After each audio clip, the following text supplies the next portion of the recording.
Hey, my friends, welcome back to the Uncommodified podcast and to another Uncork conversation. My guest today is Rob Bell, the author of a wonderful and wonder-filled book entitled Where'd You Park Your Spaceship? Rob, welcome to the show. That's great to be with you. Awesome. For most of you, Rob probably doesn't need an introduction, but for those of you who happen not to have experienced all that is Rob Bell, let me give you a quick intro. So Rob is the New York Times bestseller author of 14 books and plays that have been translated to 25 languages. He's an artist. He's a musician. He's got a band called Humans on the Floor, and he's got an amazing podcast called the Robcast. And I've been a Robcast listener for a long time. I've read almost, I think, every book that you've written, Rob, and so just a real pleasure to have you here. Thanks so much. Here's what I've come to believe about you, Rob. I'm going to sort of self-confess. So I see you as a man on a journey. You're a man that knows that sometimes you just have to graciously and honestly admit to yourself and others that, oh, yes, I did say that. I did do that. I did believe that. But that was 13 Robs ago. And likewise, 13 Tims ago for me. And I'll tell you something, that podcast, when you talked about this idea of ourselves and our journey, it was so powerful to me. So thanks so much for letting me and countless others come on this journey with you throughout the years in all the things that you've created and released into the world and now into the galaxy with this new book, Rob. Yeah, that is it. Loving all of our earlier selves. Yeah. And throwing yourself into it. And then you expand and transcend and you have experiences and then you look back and you have to look back with like a tenderness. Yep. It's the only way it works. You can't, if you're at war with yourself, you're already in trouble. You're in big trouble. And I will tell you that I have said that phrase that you said in that podcast. I've said that to countless people over the years. And I've said, hey, give yourself a break. You know, that was 10 Pams ago. And I tell you, it's so freeing and so powerful. And it's a gift, and it's been a gift to me. And I'm learning to be gracious to myself as well. You know, I'm almost 60, so I've got a few years on you, a little bit.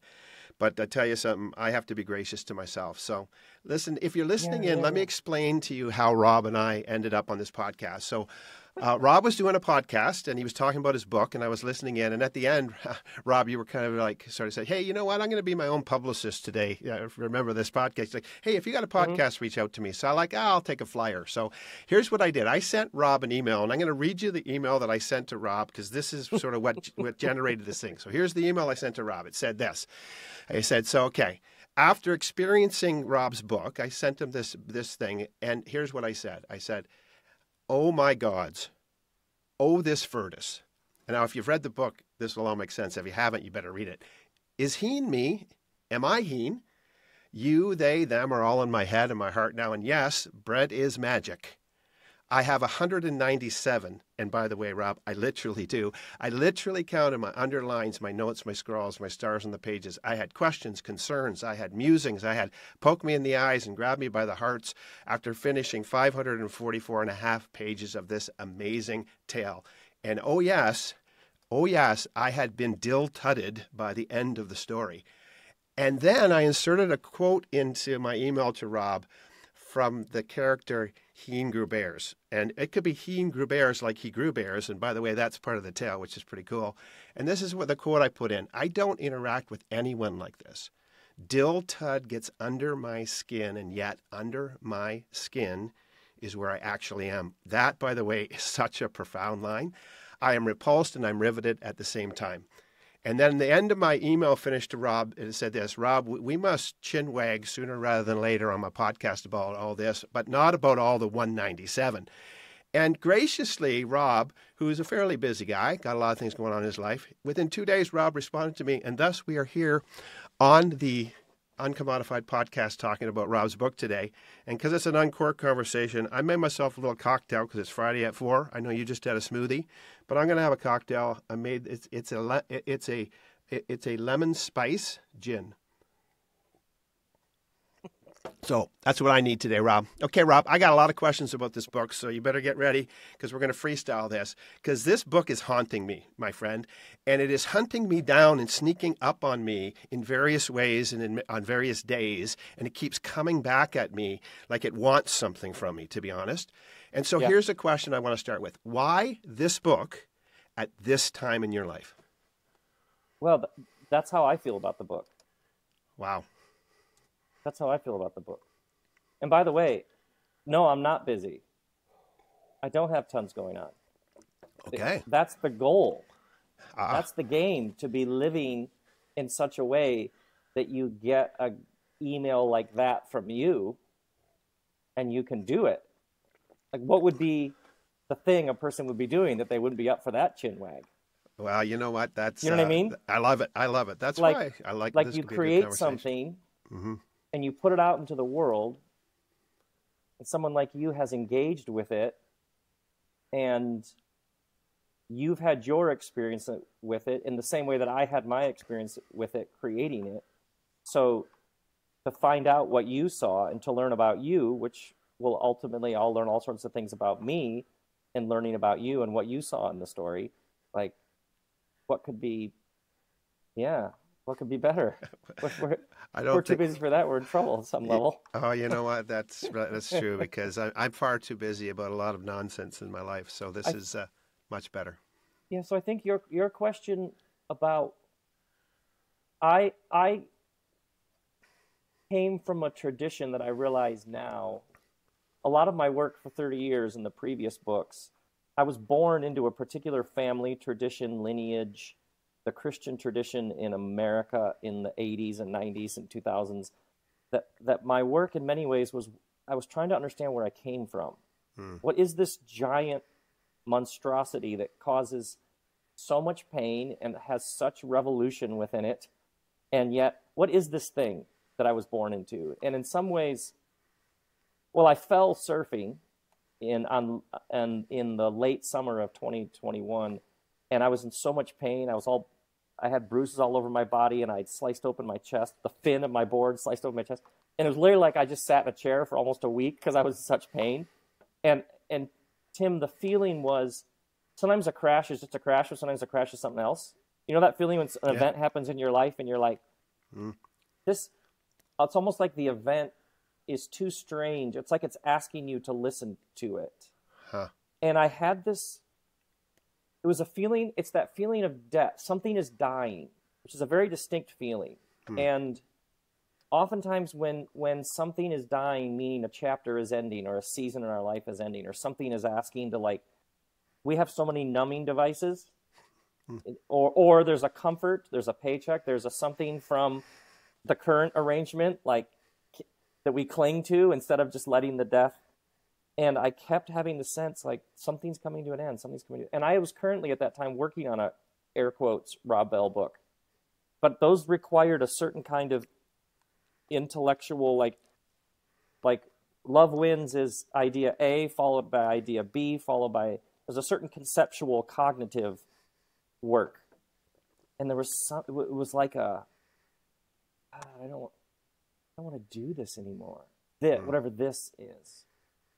It was like and I've had enough of these deaths, of like a chapter ending and a new chapter. And the work has always, for me, life itself and the work, which have always been intertwined, have always felt like an exploration. Like we're following something. It's almost like you have a line of inquiry, these questions, and then you get answers. And then the answers create new questions. And then it was around that time that kept getting woken up in the night by this guy asking this guy, where'd you park your spaceship? And I started taking notes in this little pad of paper, like the don't forget the bread and eggs pad of paper in the clothes closet. You know that pad of paper? Yep. And I had written some plays and a novel before, but those had almost been like almost like side hustle, just sort of. But this one was like, it was like inviting me to give myself to it. And it was like, and I had to go through this long process of like permission giving. I just follow the story because the story is it's got so much life and it's coming in with such power. And Dill Tud and Hingerbers and the names and the planets and the spaceships. And Yeah, so it opened up a very, very tender, vulnerable. I don't even know who I'm asking, but like, is it okay if I just follow this? So that experience you had of like it got in your head, or like the feeling, like there's even Heen, the main character's grief, Mm, which is like just like an animating energy of the whole story. yeah. I quite quickly I'd be typing away on a Tuesday afternoon and describing how somebody was dressed in the story, and all of a sudden I just these tears would come, and I'd be like, I'm working something out. It's like the subconscious has a lot to say. Well, Yeah. Rob, as you say that, it's interesting because I think for me in reading it, it was almost a similar experience. You're having this experience writing it. I'm reading it, and it's both curious and it's cathartic. Yes. There's Yeah. Yeah. something happening Yeah. for me as I read it, Yeah. and I part of it I wonder is, you know, the way you wrote this, the story just keeps coming at me. Because it's written in first person. I'm the main character, and the story just comes at me over and over again. And I'd put it down, and literally I'd be like, "Oh, I can't put it down," because it was just coming right Mhm. full frontal on Mhm. me all the time Mhm. because of the way you wrote it. Because I Mhm. am the person, I'm the character as I read it, and I'm experiencing it in first person, and that is so powerful. Isn't that fascinating how that works? And you might find this interesting. The first draft was 750 pages, and two friends who read a early first draft, who are both in the publishing industry, so experts, they said the action. They're like, really, it doesn't really pick up until Nunez shows up in his bedroom, like late in the story. Like that's actually where the action. If you want to hook your reader and keep your reader, probably should start there. And I remember sitting with that note, almost like I really sat with that for a while. And what I kept coming back to is, no, you got to meet this guy early Hmm. and be with him, like really with him. You know what I Yeah, mean? Like be with, and if you go with him on this ride and feel, there's a there's a chance that you'll have a feeling. We'll move way beyond plot yeah. and narrative and action to a feeling, like a full bodied feeling that by the time things really kick in gear, Yeah. yeah, I distinctly remember that this is something else. I don't Well, even know how to give it words, but it's something other than just well, stuff happening. well. It's interesting. I would say, as you describe it, I think it was the ordinariness of a life that was being unpacked before me. But then there was these moments of just like the way that this story has come to you, the way you've written it. There are moments and phrases that just sort of found their way into me in a unique way. I remember where you describe, Heen's mother and this idea of she floated away, and I Oh was yeah. like, and I thought about my experience with my own mother, and I thought about my experience with my mother-in-law who has dementia, and it's Mm-hmm. like they're floating away from us, and there's these wonderfully simple yet so succulent words that you have chosen, and I'm sure all readers have a similar experience that I do. But the one word would pull me in like it was just like a tractor beam, and I have never read a book actually in my life that has done that kind of emotional exchange for me. And whether you planned it all or the universe planned it for you, I don't really know how this all works, but I'll tell you, it's magical. Isn't that fascinating? Because I remember like when he says that his mother was untethered and she floated away. Hmm. And there was one interviewer who said, "There's one word in the book I have to talk to you about." And he said this word, untethered, and then he Yeah, began crying because of his mother's yeah. illness. I don't. Words contain energetic worlds. Hmm. They can be placeholders And there's something about a story. And in many ways, my previous work, it was very much driven by like an explaining, like a teacher. It's like explaining Right. energy. This goes here, this goes there, parsing, showing the pattern, showing the history of it. Yeah. And this, like the scene where Noon-Ye is in the ravine with the kids and she gives the speech. Yeah.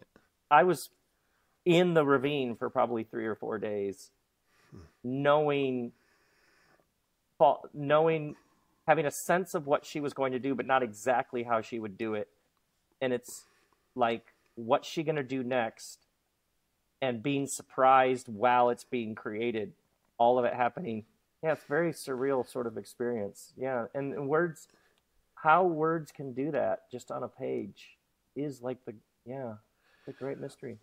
It is a great mystery, and I guess maybe to tug a little bit on the tradition you come from, which, by the way, I come from a similar tradition, and I'm moving into a different version of my understanding and of myself. I guess if we think about it, I mean, there's a great understanding in the Judeo-Christian understanding. We the words we hear used of the essence of the divine is this logos, this word, and so it's like there is creative energy, there is evocative emotion, but it actually creates something, and it becomes a container that people experience something in. And that is there's a spiritual dimension to this book. And that was a question I had. So my question was, because I have read probably all of your books, and because I've followed your journey and listened to your podcast for a long time, I don't know you, but I feel like I know you. It's this weird sort of thing that happens. But my thought was, because I know you from your other books and your podcast, I believed that you were proactively sowing sneaky, subtle, and sometimes substantial and maybe a little bit subversive provocation into the book. And I wondered if I was just seeing it because I wanted to see it, because I had experienced you in the past, or if you were you purposely, or do you think the story as it came to you was purposely sowing some kind of really wonderful themes in here that are very dynamic, or did it just happen? Right. That's a great question. I had that same question, because if I, at any point, if it's like, this is the point I'm making, it's like a kill switch on the... I had an editor once who talked about don't break the spell. So as a writer, there's a certain element of a book has like a spell, like it has a space that it is, and it's inviting you into that space. So in terms of like, what point am I making? It would like kill it. It's the same way if you see a movie and it's obvious what the message of the movie is, you're like, oh God, too on the nose, too. Yep. So at one level, or also with characters, there's no character that I'm like, oh yeah, that character is a riff on so-and-so. Right. It doesn't, it just would kill it immediately for me. The flip side is I also could see certain, like when he loves to read about the earth, and he reads the Skolnick, who describes walking down the street of some city called the Angels, where I can see now, you can see in that, do you want the chaos of a democracy? Yeah. Because at any point we can make sure that there are no unhoused people on the streets. We can clean up the street. We can find an authoritarian leader, dictatorial sort of leader, who will clean up the streets and who will fix the economy, and then we'll have a different set of horrors. Then we'll have human rights violations, and we'll have even there are moments when I could see, oh, there's a thing in the air right now, which is this thing the whole thing, Western civilization, feels like it's wobbling a little. And of course, around the world, you can see the temptation to find somebody who's like, I'll fix it, and you'll just trade one set of horrors with it. So it's almost like I would write whole sections and then look back, and I can see like, oh, look at what's happening there. That's It's fascinating. very timely, but also timeless. Yeah, I was going to say So it's timeless. So let me ask you: do you think think about? I'm thinking about as you describe the experience of finding this book. It's almost like you found this book more than you wrote it. I think yeah, it's like absolutely, you found absolutely. it. So that being It found said, me, right? yeah, if we think of sort of communication like radio waves, it's all around us, and if you have a transmitter, you can tune into it. Is that sort of the way that you see this book, sort of thinking that this thing is it's in the ecosystem, it's in the atmosphere, and somehow you just get attuned to it? I don't know, in your sleep, I suppose, and as you said. But is it come to you like that? It's a strange blend of meeting something for the first time, but then a number of people are like, oh, this is like all the bits and pieces of stuff you've ever done duct taped together into this story that unfolds across all these planets. But they're like, I see little bits and pieces of earlier bits there and there and there. So it's familiar, unfamiliar. It's new, old. It feels very, very fresh. But I've been talking about architecture and the power of spaces to shape us. We shape our space. So the characters who love it, it's all. I mean, like my wife started reading it. She was like, "Oh yeah, there you are. Oh, there you are. Oh, I know where you got that joke." Like for her, it's not really a spell. It's more like, yeah, that's you. That's because our partners know all our magic. That's the problem. That's the problem, Rob. She's like she can see what it's drawing from. And a number of friends, when I first was like, hey, will you check out this thing that I've written? Were like, one friend especially, which was very moving to me. He said, the other work you've done in writing, that's fine. That's nice. He's like, but this is what it's like to be your friend.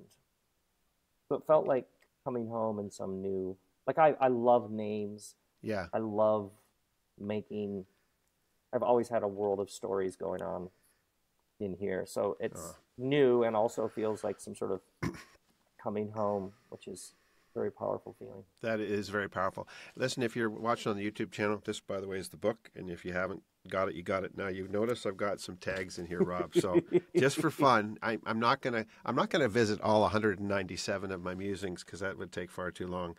But there are I've got 7 pages I just want to take something from, and I just want to chat with you about. Page 1, to understand beginnings, we have to understand endings. What does that mean to Rob Bell? That's the early on his teacher, right? Ma'am Curdy. She's like, yep. She's like trying to help them understand these worlds they live in. And she's like, you have to understand how we got here. It's what kills me when I first picked the first page and I read that, I was like, oh my. Well, now I say, "Oh my gods," because I read this book, which I love, and I love this. The worlds, the sons. Yes. I mean, your use the of worlds, the sons of God. Your use of the plural form of this was just wonderful because I started getting into it. And I just want to say it. I always want to say it now because there's got to be other worlds. So I'm just going to say, you're the best in the worlds. That seems so good. Isn't that so good? And I love stuff like when Hean's like. And then the library, which is the biggest building, obviously. Like, I loved all these things he describes. Like, or at one point when he says to Vo, when he gets the disc, he's like, wait, is this a phone? Because he's heard about, or he's like, I heard about a bike. He's heard about bikes, or he sees his first horse. I just love this. They're spaceships, so it's technologically, obviously, super advanced. But there's also like a little house on the prairie dimension to it that was endlessly fun for me. To have Hean just describe how the world is, like, just because all he knows. So he's just describing it. And for us, we're like, wait, what? I know. What I loved about the character is that he was provocative yet parochial. He was just he's just this everyday, and I'm not even sure how I visualize him. But here's the weird part again, because you've written, he's me, because I'm experiencing this thing as we're talking about it, and there, I love, the teacher part of this, and this is another one thing I want to read, page 11. Sir Pong, what a teacher. We've heard about him for years. Everybody said Sir Pong was the best. I learned so much from Ma'am Curdy, but Sir Pong, that guy shaped me. Yeah. Oh my God, Rob, seriously, Yeah. I read that and I wrote, here's what I wrote in here. I said, who shaped me and who do I need to thank? That's what I wrote in the book. I was like, that was so powerful. He shaped me, not taught me, not instructed me. Right.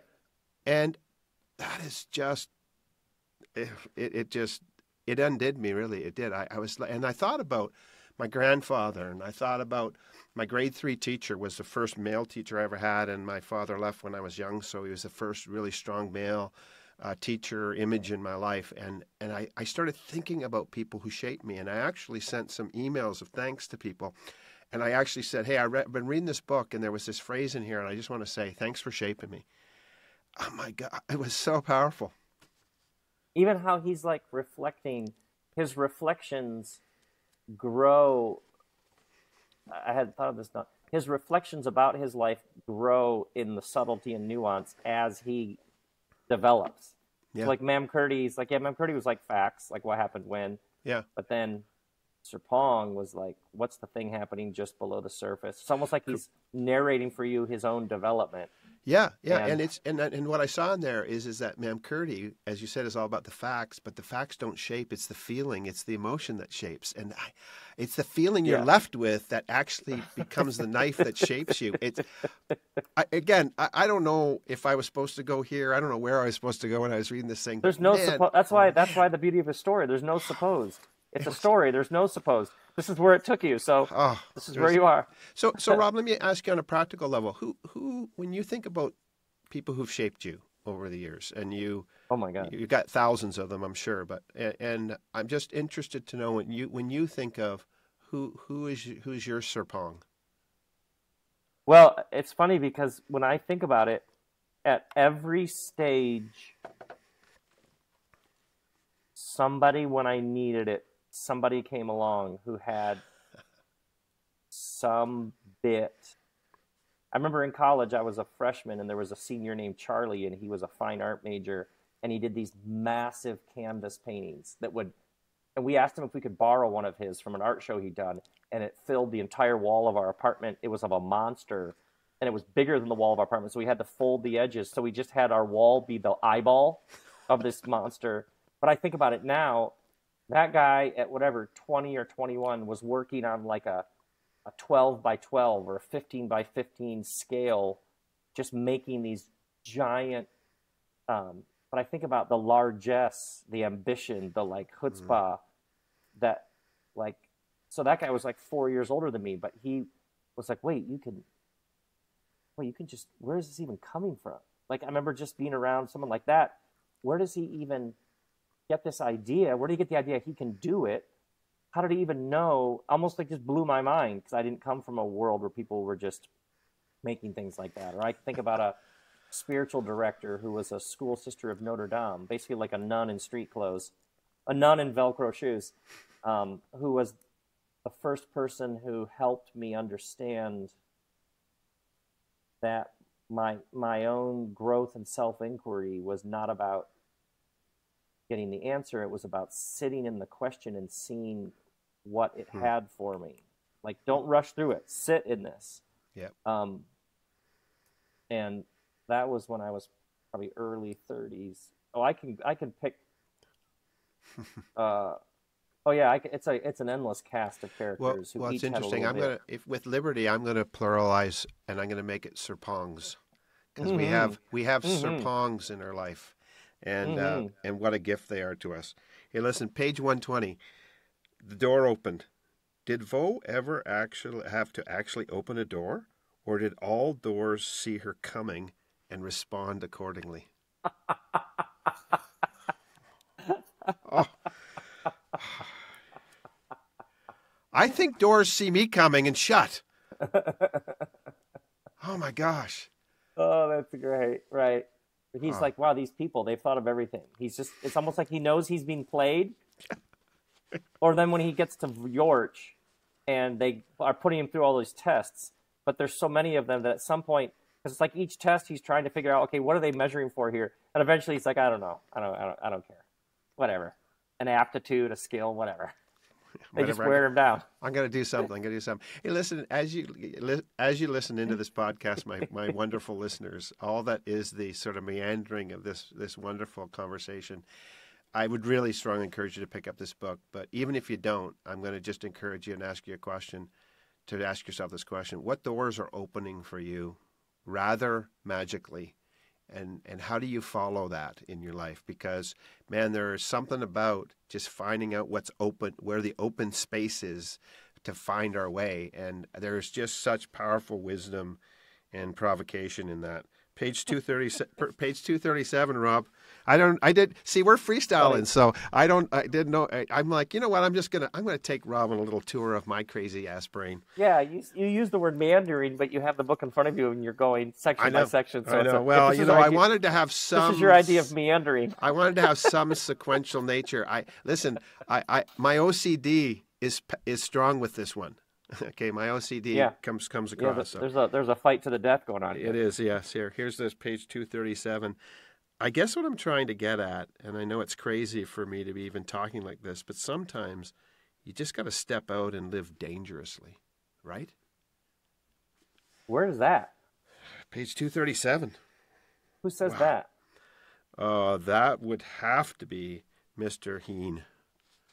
Where is he at 237? Page 237. He's having a conversation with Lanzing. Oh, about like the bread. Yeah. Yeah, we're getting to the bread because she's like, can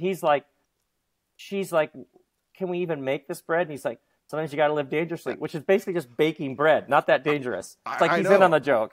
He's in on the joke. But here's a question I have for you. Okay, this is what I got to understand, and I have to figure this out because it keeps me up at night. Okay. So why bread? Why a bakery? Why not sushi? Why not mushrooms? Because we know mushrooms are rather magic.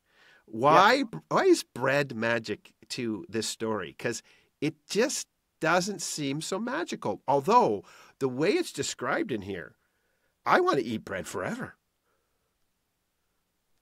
There's something about how common, how foundational, how familiar. Like, it's the thing right in front of you that you just take for granted, that all of a sudden you see it in its... Like if you're in the city of Rome and you are down some back alley and you find a family-owned restaurant and they make you this pasta and you're like, my God, and there's a glass of wine and you're like, wait, it's tomatoes, olive oil, salt, basil, flour, water. How many ingredients is that? 5 or 6 or 7, and yet what did I just eat? So this how all a good taco, you think about the delight and the wonder in the person who can find something transcendent in just a few ingredients.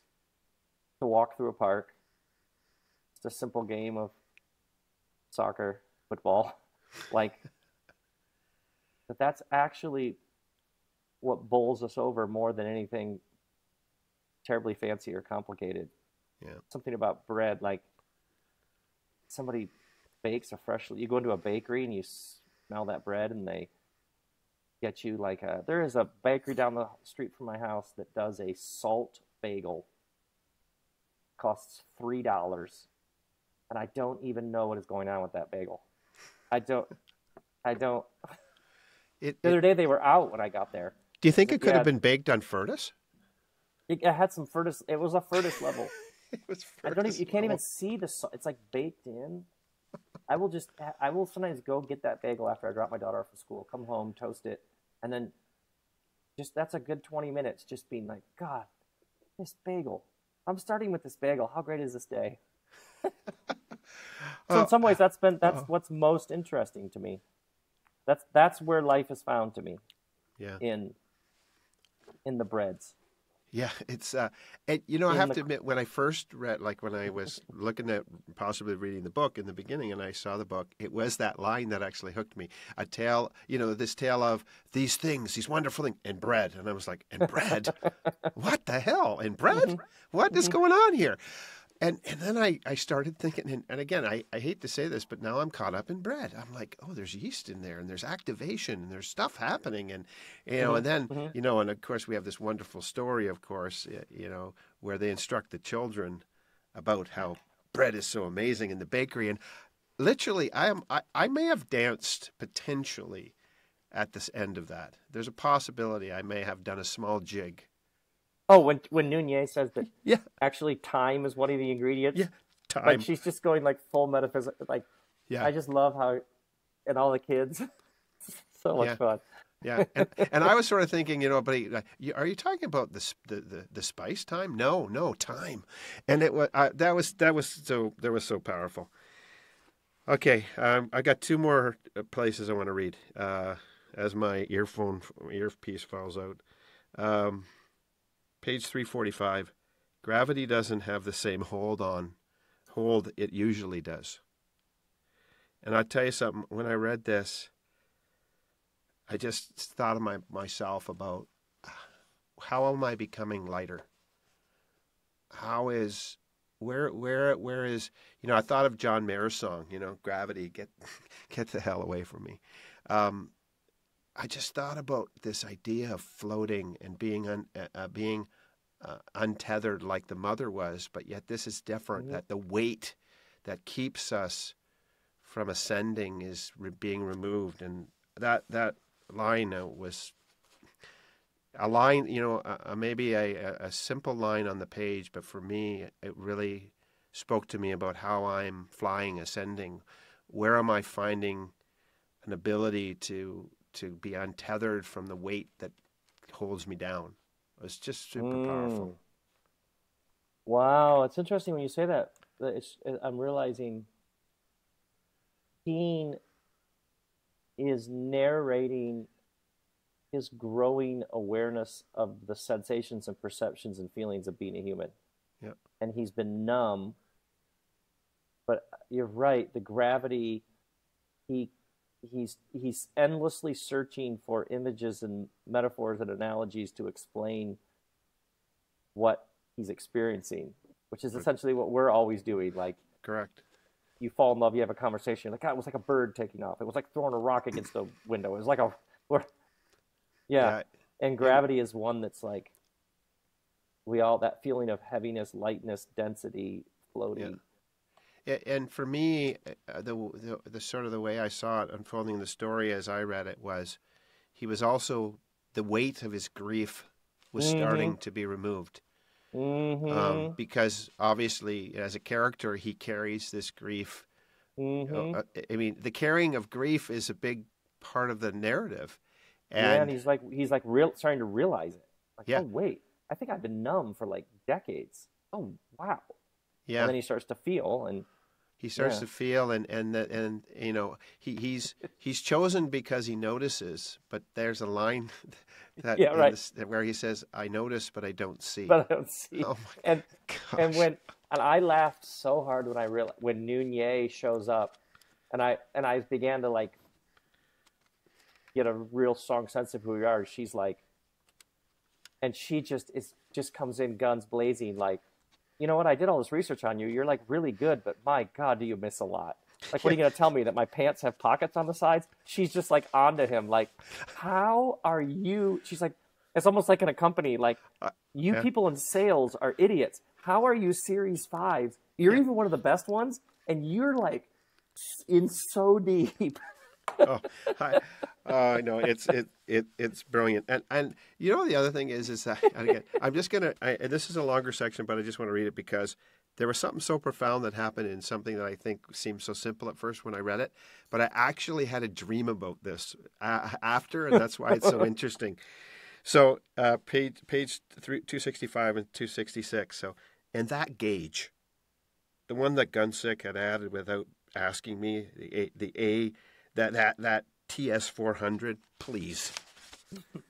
What an absurd excuse for new technology. The T for thermal, the S for spotting, the 400 for 400 reasons why you don't need a TS400 on your dashboard.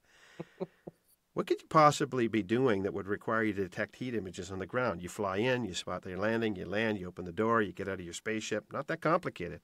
All of this comes back to me running in this dark trail, all alone, trying to find lines, that gauge, the TS400, that gauge that I stared at with such resentment for so many laps, that gauge that I never used, because what use would it ever have? Unless, of course, you were searching for someone at night in a remote area, and then a TS400 is exactly what you need. And here's what I wrote, and I'm going to show you this, Rob, because here's my writing. Here's what I wrote. There we go. This is what I wrote. What have I resented that's become life-changing for me?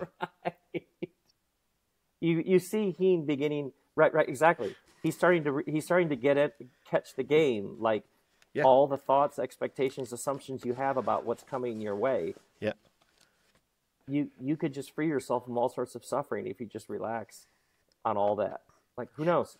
Down the road, this thing right now that you're cursing. You're right. That's a great point. Like, all the ways that the mind is like punching itself in the face with, this should have been this, I'm annoyed with this, and then 2 years later you're like, oh, where would I be if that hadn't happened? Yeah, and I literally had a dream about this, and that's why it's so funny, because I have read this, and I think I was in Aruba at the time for work, and I had this dream that about these gauges, and in this dream I was really angry about these gauges, and then I woke up and I'm like, why am I so angry about gauges? And I'm like, oh, that stupid book. That book is in my head.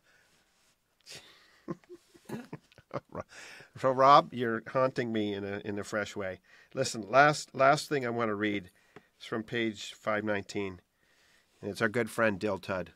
Great character, by the way. This man is exquisite. I love him so much. Dill Tudd walks over to one of the tables and takes a shirt off a pile. He holds it up. This should work. The shirt is blue. That jacket you made me fits perfectly, I tell him. He nods as though this is not news to him. Fit is a great gift, isn't it? When something fits right, it feels right, and a whole number of other things in a person's life begin to fall into place.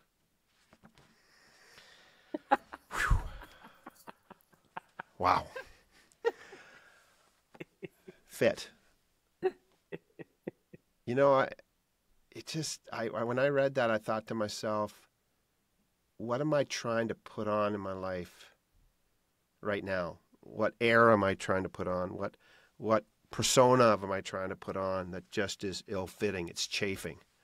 Just doesn't fit well.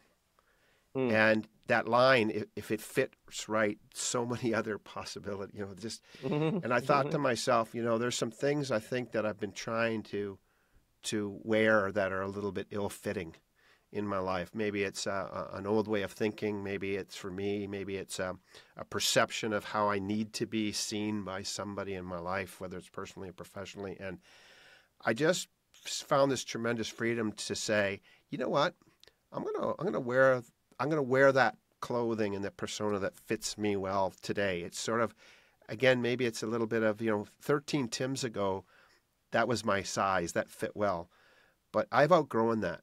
I've changed, and I need to put something on that's different. And that was such a powerful moment for me in reading this story when I read that. Oh, that's so great. And I love how crisp and precise it is for him. Like, yeah, that fits. Oh, that doesn't fit. Like, he's like, we all know how this works. That's almost like for Dill Tudd, there's no sort of, I don't know, I'll go to it, but I don't really want. He's like, yeah, no, it doesn't fit, or it does fit. What? I know. Very, very, very straightforward for him. Well, and the story is so. I mean, we're getting all this build up. We're going to get to meet Dill Tudd. We're going to see where he lives. This is awesome. Where does he live? Where does this dude live? Because this dude is an enigma wrapped in a conundrum. Like, who is this man? And I'm like, and he's got sewing machines. I'm like, what? I'm like, what the hell, Rob? He's got sewing machines. That's why it's book one. That's why it's book one. When does book 2 come out, Rob?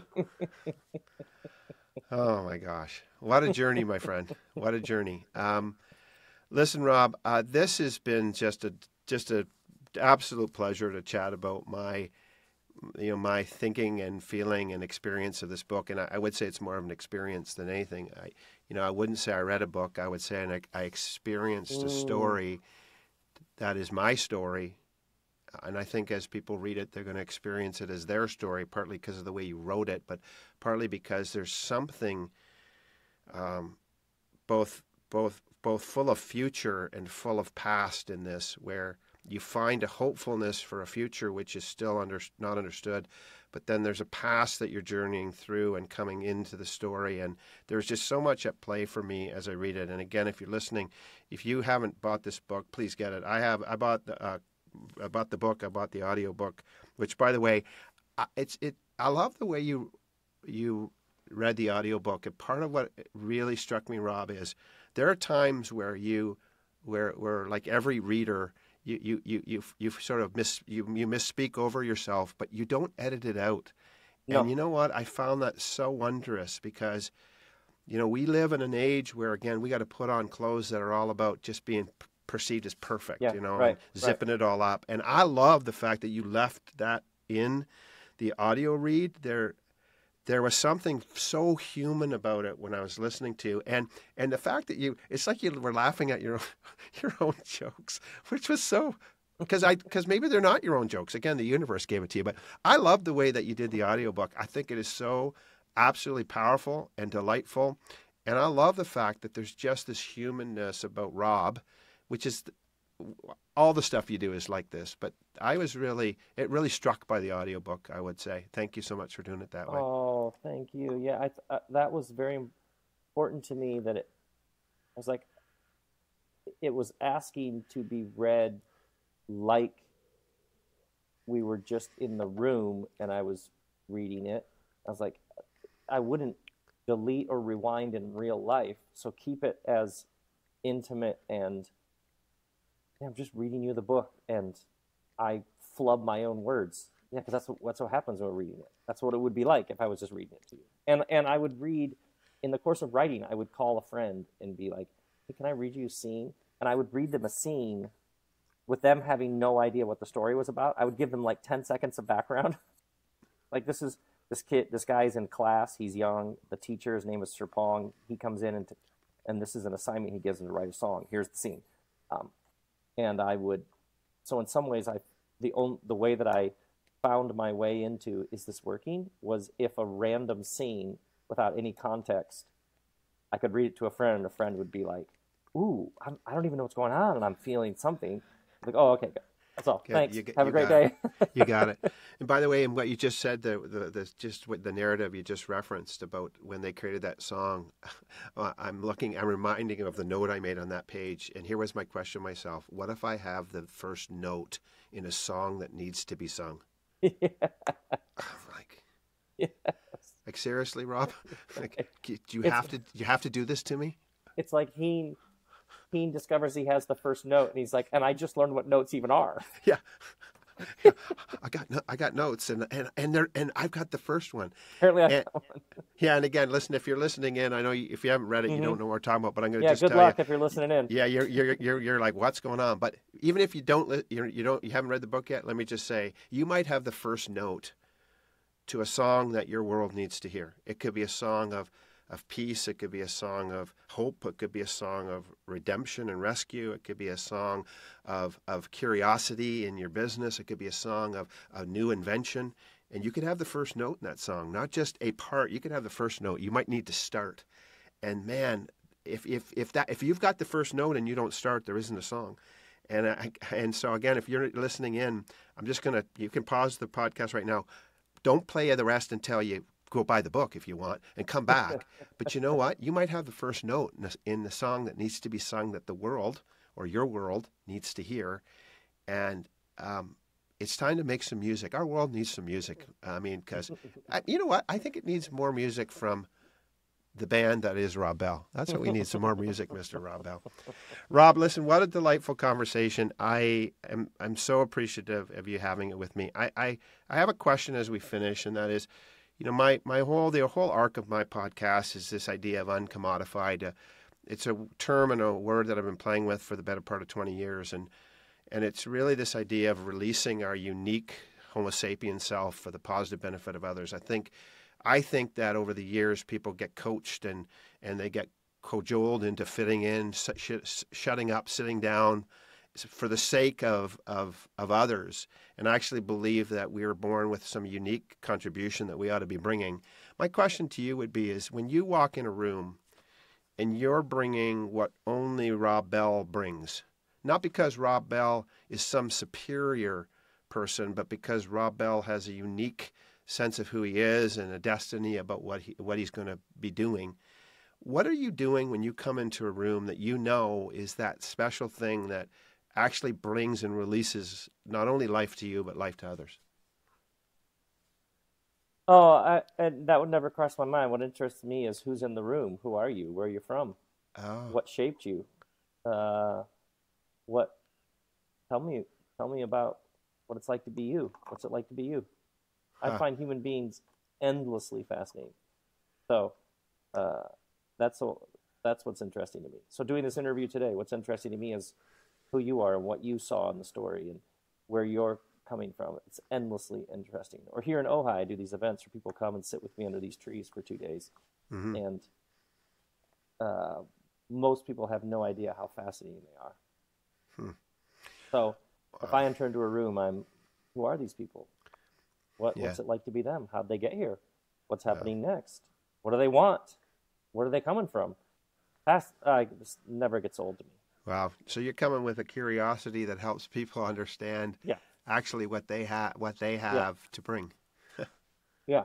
That's powerful. That's powerful. Um, Rob Bell, thank you so much for your time today. It's been an Thank absolute you. pleasure. Again, if you are listening in and you haven't picked up this book, please do. I will shamelessly be your publicist, Rob. Uh, if you haven't read this book, you need to read it. If you've never experienced a Rob Bell book, seriously, you need to go and find some of these books, and you need to allow them to be present in your life and be a provocation in your thinking and in your own journey. If you haven't listened to the Robcast, you need to do that. I am a faithful fan of the Robcast, and I will tell you, Rob, there have been so many times where I've literally been in my truck driving, and you will say something, and I'll pause the podcast and I'll go, Suri, remind me to, and I'll actually record a reminder to say, man, I need to think about that because you make me think and you provoke me in really positive and provocative ways, and I really appreciate that.